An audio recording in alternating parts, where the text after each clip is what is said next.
follow my socials.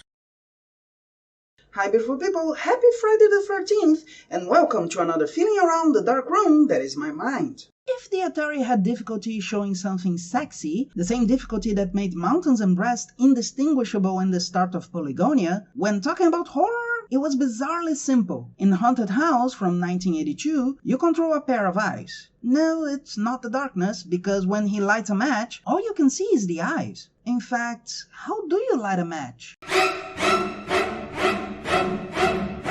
It's not like the Atari couldn't make a body, though it is a little spidery, yes. This game was popular enough to get a sequence in 2010, where you also start as a pair of eyes? When I saw this, I thought it was a joke, but here it makes even less sense. Because you can see the background, and you have a body. An unofficial sequence was published for the Atari Flashback, called Return to Haunted House, and in 2014 they tried to do this more seriously with Haunted House, Cryptic Graves. One of the most broken games in history. In this one, you're in a 4-story mansion, stuck searching for pieces of an urn that allows you to leave the place. According to the manual, Graves, who owned the house, knew the location of an urn who was the heirloom of the first family of Spirit Bay, who supposedly found the city after escaping Lavender Town. It was apparently broken in an earthquake in 1890, and that's why you have to find 3 pieces to be able to leave the mansion. Where you are locked in with a spider,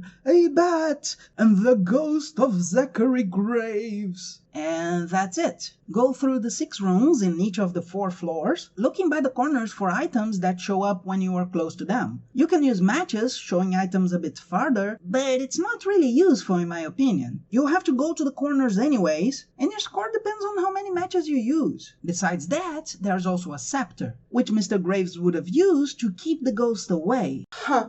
How dare you think you would have more than one pocket? Yeah, as soon as you find the scepter, the urn falls. So, of course, I immediately get the urn again and keep looking. If you play games 3 through 9, there's also a key to open doors. And yes, that means you can't carry the scepter or the urn at the same time. And while finishing the game on level 1 isn't difficult, basically meaning avoiding monsters and looking carefully, already at level 3, the walls aren't shown. Which does make sense with the darkness. Threats follow you, even to other floors, and the doors close as soon as you pass. It gets quite challenging, and you can get lost easily while trying to escape the threats. It is a rush, but if you're able to assemble the urn and go out the door, you can brag about your huge high score. No, I don't care what people might say. I completed it. And if you enjoyed it, please like, share with your friends, subscribe, and don't forget the bell.